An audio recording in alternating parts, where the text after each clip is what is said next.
What is good, everybody? It is good to be back with a deep dive into the number 31 team in my 2019 power rankings, the New York Giants. And this video is going to have a bit of a different tone because my Dolphins deep dive, while I said they were the worst team in the NFL, I actually said I like the direction this team is going with Josh Rosen, kind of a rebuild scenario, really accepting who they are and what they need to do to get to where they want to be. And that's a problem I have with the New York Giants because I've been very critical of this team going back to when they drafted a running back over Sam Darnold in possibly the deepest quarterback class in the last decade, standing behind Eli Manning, who is not good at football anymore. And then you really look at this offseason and they've almost doubled down on the stupidity. So I'm really excited to dive in here and talk about the Giants, what their strengths might be and what those weaknesses are going to be. So we'll go through the roster, we'll rank each position group, how they stack up against the rest of the league. Then we'll take a look at the schedule, do some win total predictions, and kind of talk about some Vegas odds for this team. Also a reminder, you will be looking at my own personal Madden ratings as we go through the roster. So yes, you are looking at a video game, but these do accurately reflect my perception of each player, and it's a nice graphic and easy graphic for me to use. Also a reminder, please like the video. It's the easiest way to support the channel, to share this video and my content in general, so I really appreciate that in advance. So the New York Giants, like we said, this front office is basically going the opposite direction in terms of modern thinking and what you consider to be smart moves when you look at teams like the Patriots, the Chiefs, the Eagles, the Rams, the Saints. What are these teams doing? They want to pass the ball. Modern offenses, they want to, play great pass defense, but just in general, they understand positional value.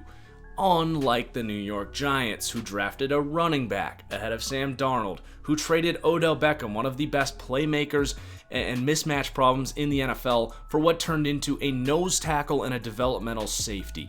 And then they take Daniel Jones to be the heir apparent to Eli Manning. We'll get into Daniel Jones and why I thought that was a mistake. But all in all, this team, it's not that they don't have any direction, like a lot of people make fun of this team for. They have a direction. The problem is that direction is the wrong one. It's a dumb one. It's Dave Gettleman saying, in 1985, we lined up two tight ends. We had great running backs. We ran the ball. We played great run defense. Our nose tackles were the most valuable players on our team. And when we were running the ball, we were winning. That's not the NFL in 2019. And that is why I'm so critical of this team. It's not that they are just making moves to make moves, because if you actually look at all of these crazy moves, it's all for one purpose, and that's to kind of run the ball, keep the score down, play good run defense, old school football.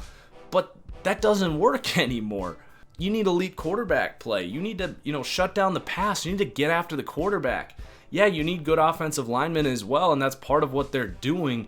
But their approach is way too old school, and it is not going to work out for them. And I'm just really terrified for the Giants that we're going to look back on this team in 8 years and say they wasted the prime of the best running back, arguably in NFL history, certainly the most talented physically, that they blew a pick in Daniel Jones and wasted 5+ years pretending that he was going to be this elite franchise quarterback.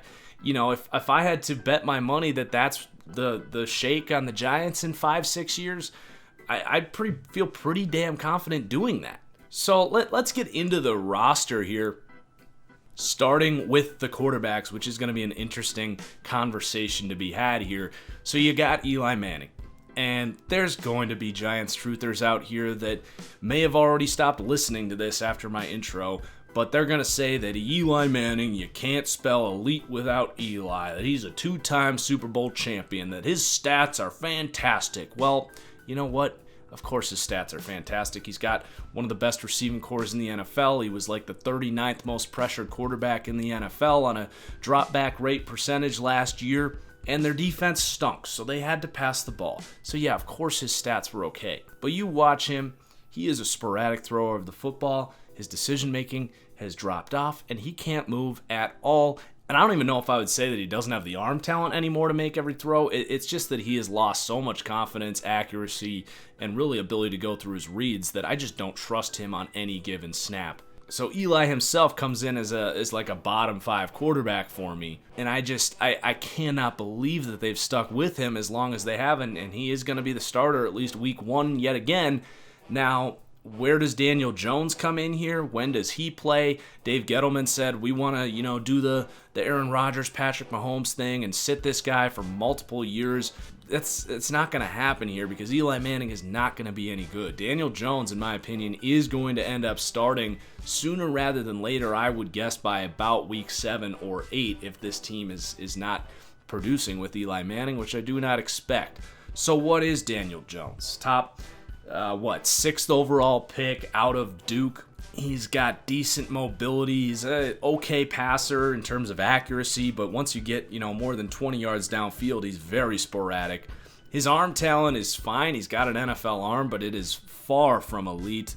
His pro comparison coming out is Ryan Tannehill. Another player that I think is very similar is Nathan Peterman, who I liked. I had a 2nd-round grade on Nathan Peterman, just like I did on Daniel Jones, who they passed on Dwayne Haskins, an actual 1st-round prospect to draft.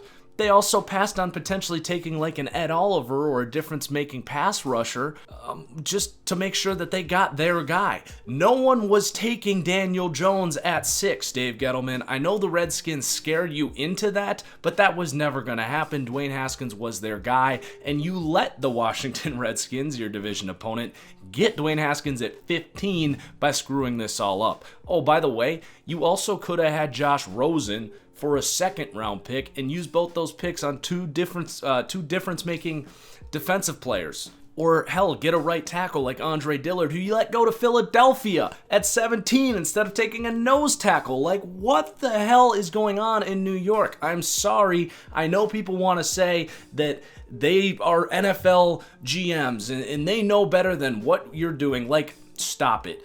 Teams do dumb shit all the time, and this is inexcusable. This is just some of the worst team management I have ever seen. That's a tangent. I'm done. Back to Daniel Jones. He's going to take over, in my opinion, later on in this season, and it's going to start this new era. I don't think he's going to be terrible. Is he going to be a bust?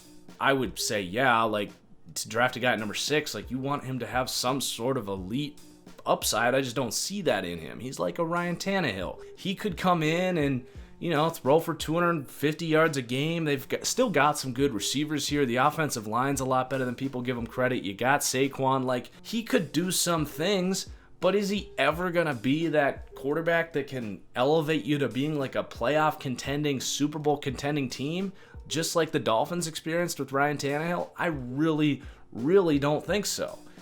So I understand the process that they wanted to, put a good surrounding core here for a new quarterback, but to just reach on him, I don't know how they considered that he was the guy, and maybe he proves me wrong. But overall, we're going to give the Giants the 30th quarterback ranking in the league. You got 2 starting caliber guys, I guess, but they're both bottom 5 in my opinion, or worse, depending kind of how you slice it up. And then the depth here, you got Kyle Lauletta as well.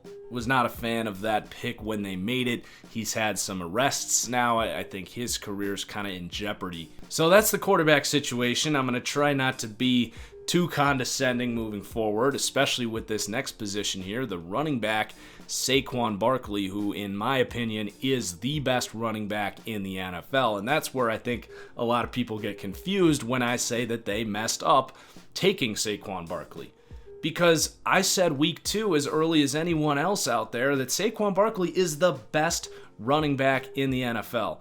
The problem, that doesn't mean anything. Like literally anything. A running back does not move the needle. If Saquon Barkley gets hurt, this team's odds to win a single game are going to go down maybe a half a point. Like the running back position, it just cannot make that big of an impact on a game. And the drop-off in talent, even from Saquon Barkley, who's the best, to a replacement level guy is not that much. You can get a Phillip Lindsay as an undrafted player. You can draft a Miles Sanders in the 2nd round and Aaron Jones in the 6th round. Those are all really good quality players that you don't have to spend the 2nd overall pick in the draft on, when you're also passing on Sam Darnold, who's one of the 10 best prospects in the last decade in terms of quarterbacks. So yeah, I think Saquon is absolutely amazing. If I could take one running back to build my super team, he would be my guy over Barry Sanders, over Walter Payton. Like, I think he is that freaking good and special, but it doesn't matter. This team won, 5 games last year? Did you see the impact that Baker Mayfield made on his team? Sam Darnold at the end of his season for the Jets, when he got healthy? Josh Allen for the Bills? Hell, even Lamar Jackson for his team. You know, quarterbacks change the game. Running backs don't. So after him, you got Wayne Gallman. Was never a big fan of him. I was really surprised that this team did not spend a mid-round pick on a second guy to kind of relieve Saquon a little bit. That's another big problem I have with them going Saquon when they did, is shelf lives for running backs. It's just not that long. And if you're going to keep giving him the rock as much as they seemingly want to do now, when you're a bad team, like, what about in 2 years when you might actually have a good enough defense to support your system quarterback and be a playoff contender? You know, is Saquon Barkley going to be the same guy after 1,500 career touches? You know, history would say no. So I would have brought in a guy who can take some of that workload off and kind of, you know, spare him a little bit. Then you got a fullback, Elijah Penny, listed here as a running back. Paul Perkins, he made his way back on the team. There's really not a whole lot there. And then they have Rod Smith they brought over from Dallas, big kind of bruising guy, might get some goal line reps, and Jonathan Hilliman, an undrafted free agent there. So despite a lack of depth, I actually do say the Giants are the best team, the number 1 team in terms of running back in the NFL. Part of that is just we don't know what Le'Veon Bell is going to look like with the Jets. David Johnson kind of fell off. Todd Gurley has arthritis. Ezekiel Elliott's got some off-field concerns. He's not really been the same Zeke that we've, you know, really grew to love as a rookie. So I do think it's a pretty clear cut. Saquon Barkley is the best running back in the NFL right now. So then you have the wide receivers here, and they do actually rank 14th here for me, despite trading away Odell Beckham. Now, I do think they are really going to miss having Odell being that, you know, true kind of go-to playmaker, both for Eli Manning when the play would break down. He'd be a really reliable guy just with that catch radius of his. Not necessarily a bigger guy, but he really could catch everything. And then just the run after catch ability that you're losing with Odell Beckham. They tried to replace some of that with Golden Tate, but you're really not going to replace the big play ability there.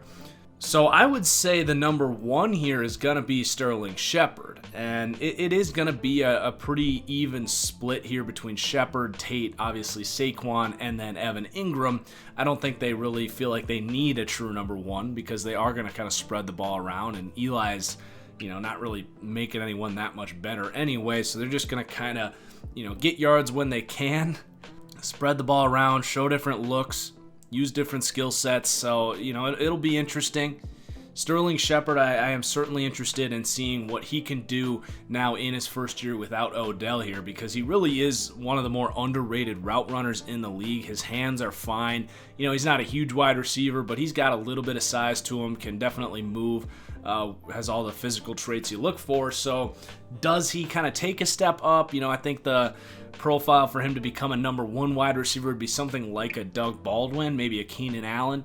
Can he start to kind of take that next step up to be that truly reliable number 1 wide receiver? I think he, if anyone on this roster has that potential, it's him. Now, he hasn't really, you know, taken that step up in his career, at least from a production standpoint. But now Odell is gone, so I'm curious to see how he kind of steps up. And then you got Golden Tate. You're going to replace some of the run-after-catch ability that you lost in Odell. Now, he's not what he used to be. He's 30 years old. He already kind of struggled to separate to begin with, and they paid him a ton of money. I'm sure it's pretty front-loaded and they can get rid of him earlier than you'd think, but that was a little surprising how much money they gave him after they decided that they did not want to pay Odell Beckham. So that's not what I would have done, certainly, but he is a nice kind of 3rd or 4th weapon in this receiving game to help out Eli and Daniel Jones.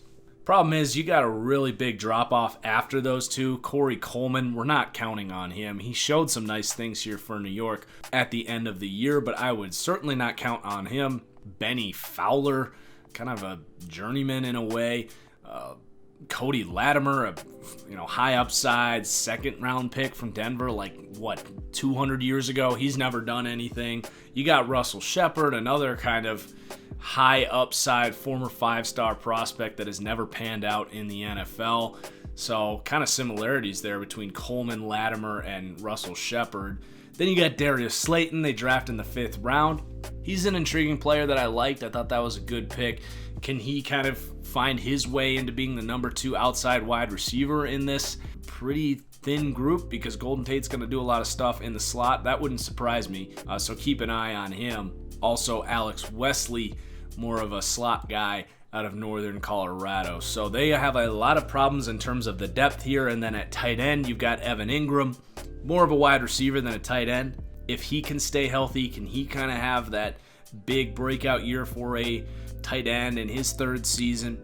You got Rhett Ellison, kind of the established number 2 tight end there.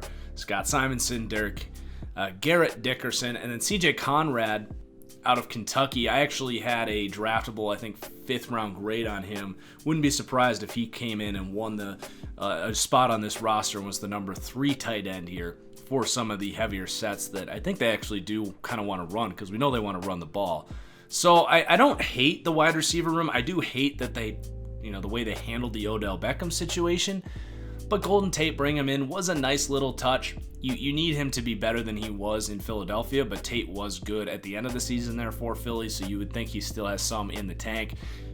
Shepard, Ingram, and then Saquon is a fantastic receiver as well. So you really do have 4 nice weapons here for Eli and Daniel Jones and Pat Shurmur, the head coach here, to just kind of get creative with. If this team had a better defense, I'd probably be more excited, because I do think this is an offense that can maybe be more consistent than they've been over the last few years, just because they have all these playmakers and they have somewhat of an identity, as crazy as that sounds. And the offensive line's much better than I think it gets credit for. So it's not a great offense, but it's going to look a little different, I think, this year, and they'll move the ball at times. I'll just leave it at that.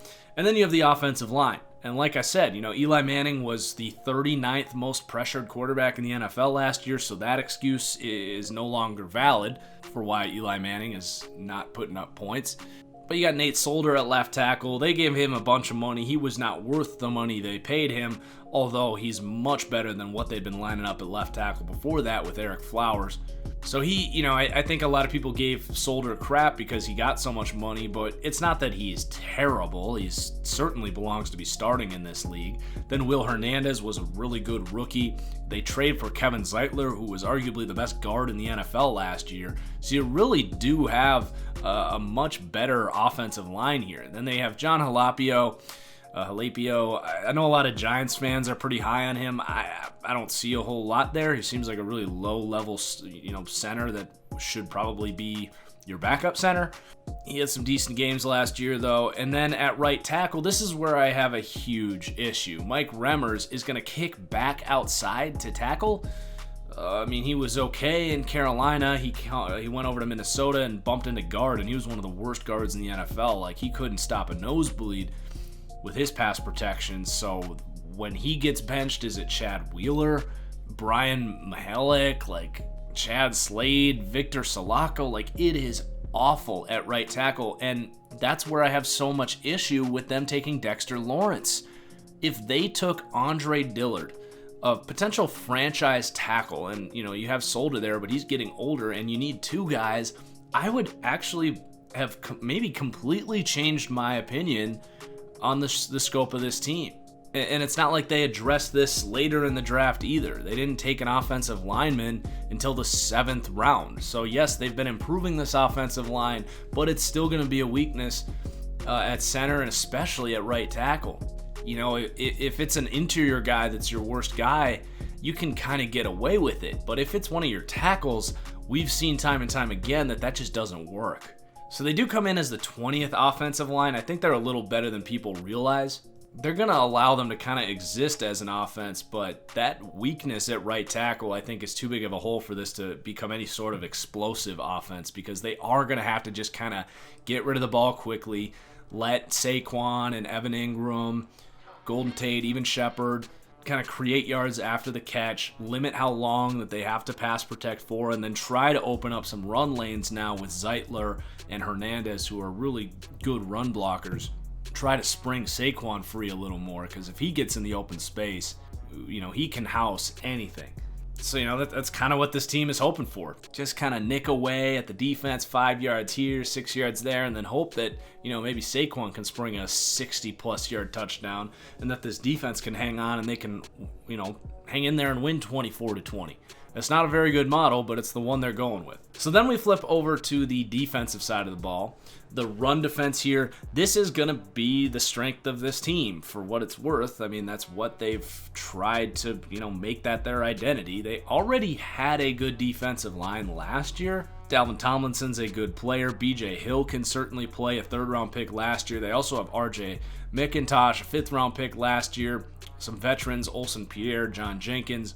It's a good defensive line. Also, Ogletree and BJ Goodson.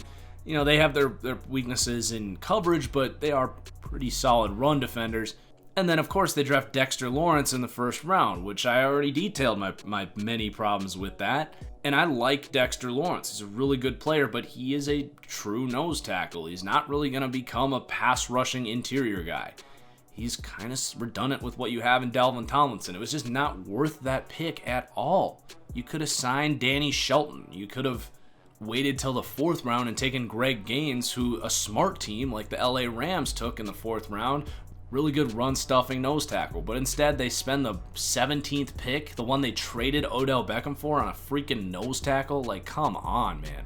So he'll be a good player here. He's really going to be a force in run defense. Sweet. I don't know who's getting after the passer here as we switch over to their pass defense, because you got a good D-line there, but none of those guys we just named are really good pass rushers. So you've got Lorenzo Carter in his second year. I do like him, but he's a developing number 2 guy at the moment. Then you have a big drop-off, Kareem Martin, O'Shane Ximenez they took in the third round. I've always seen him as a third guy who can certainly be a good player, but is not someone I'm comfortable starting. And then you got Marcus Golden. He's had his moments in the sun. I actually expect that he is going to win out that opposite job of Lorenzo Carter. So, this isn't as bad as the Miami Dolphins here, but you don't have a number 1 guy, and frankly, we're not sure they have a number 2 guy. You might have it in Carter and Golden. And then the interior guys don't really provide much of a pass rush either. I mean, maybe Dexter Lawrence can surprise in that regard, but we kind of know what Dexter Lawrence is, to be honest. So the pass rush kind of stinks here. The linebackers are okay. They're not really special in any regard. Ogletree is not what he used to be. He just doesn't have, I think, the football IQ to be as consistent as you like. He is a freak athlete and makes some really nice splash plays, certainly. But you can find him out of position and being a liability at times, too. So they're going to come in 26 for linebackers. You got Goodson and Ogletree, the starters. You've got a veteran in Nathan Stupar. They spent a 5th-round pick on Ryan Connolly, which I did not understand. He's fine. Tay Davis, undrafted guy last year. Like, no one you're really getting excited about here for the linebackers. I think Goodson and Ogletree, you can get away with that. I wish Goodson would change his number. It's just disgusting seeing 93 as an inside linebacker. But, there's worse teams in terms of inside linebacker, but it's nothing you're getting excited about. And then this secondary, this is where I will flip the tone a little bit. This is one area, maybe the only area, where they are thinking modern. They are recognizing that coverage is extremely important and difficult to find these days. So they trade up for DeAndre Baker. I didn't like that move because I thought there was better corners available and they didn't need to give up those picks to go get him, but at least they go and get their guy. Then they stole Julian Love in the 4th round, which is almost the lone bright spot of the offseason for me, is to get Julian Love in the 4th round, who I thought was a late 1st-round pick. Kind of reminds me of Casey Hayward. Then you have Sam Beal, who you spent a 3rd-round supplementary draft pick on, so he's effectively a rookie this year.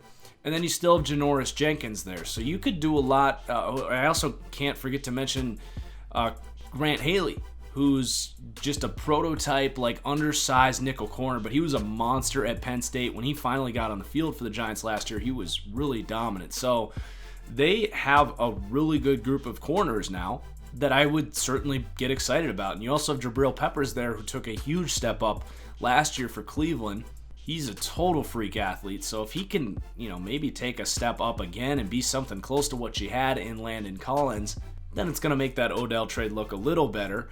Now you're, taking a big leap of faith that he can do that. He's still got ways to grow, because he was really bad as a rookie. And then you bring in Antoine Pathé to be kind of a Band-Aid until you figure out who you want to be that second safety. Because right now you got Michael Thomas, another veteran, Sean Chandler, Cameron Moore, Kenny Ladler. I don't think any of those guys are going to emerge. And maybe you convert like Janoris Jenkins or, I don't know, Julian Love, DeAndre Baker, maybe to get one of those guys on the field, or Tony Lippett, who's there at corner. Maybe he can convert and you find something there. But the depth at safety is kind of struggling. But anyway, they're going to come in 20th for the defensive backs. It's certainly higher than they would have been before the offseason started. They've done a good job upgrading there. And if they ever can get a pass rush here, maybe if Lorenzo Carter can turn into a number one rusher, because he does have a really high ceiling. I like Lorenzo Carter.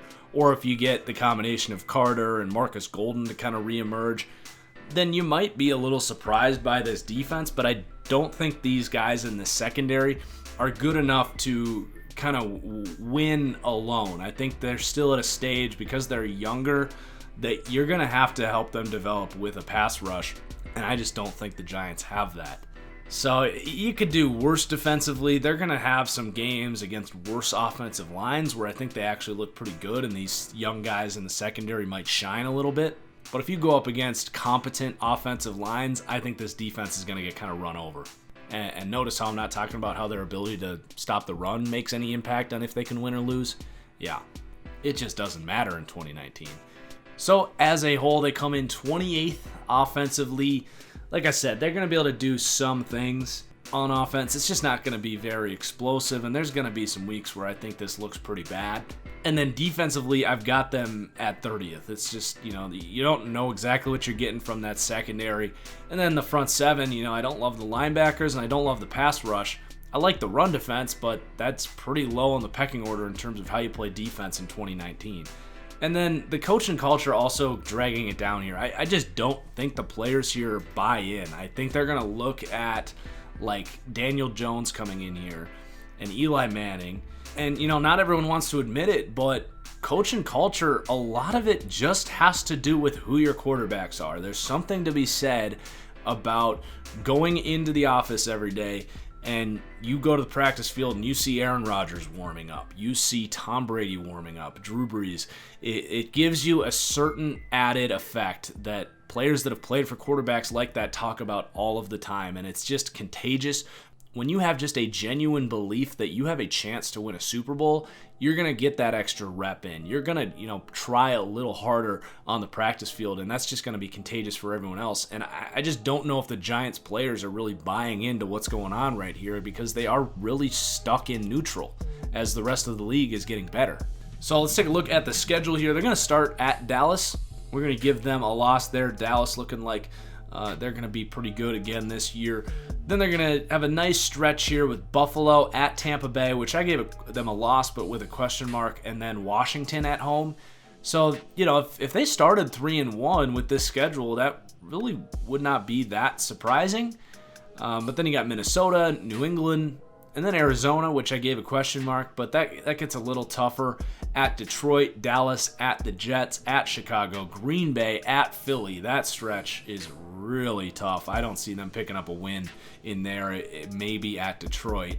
And then you finish with Miami, at Washington, and then Philly. So I'm definitely taking the under here at 6 for the Giants. I actually did not advise taking the under on the Dolphins, who just ranked below the Giants.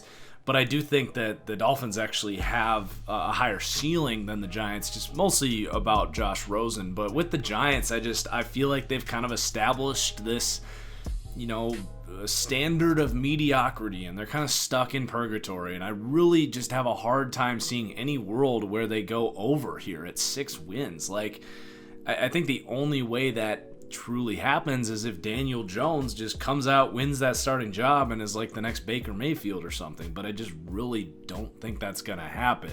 And I'll just wrap this up saying that I think the Giants are like truly kind of lost as an organization right now. I know inside they believe, or at least Dave Gettleman believes in what he's doing.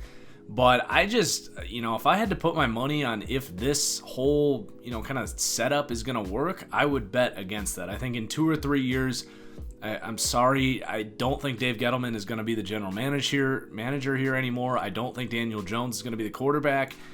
And I think of all the teams in the league, I think the Giants have the least bright future of all of them. Now, that could all change in a heartbeat if Daniel Jones is a franchise quarterback, but again, I am putting my money against that.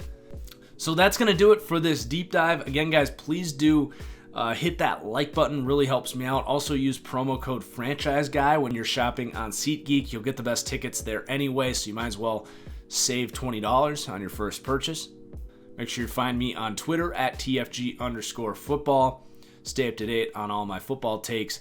So until next time, guys, we'll be back with number 30 a lot sooner than we got to this one. I was in Chicago last weekend. So until then, cheers, and we'll see you next time. Peace out.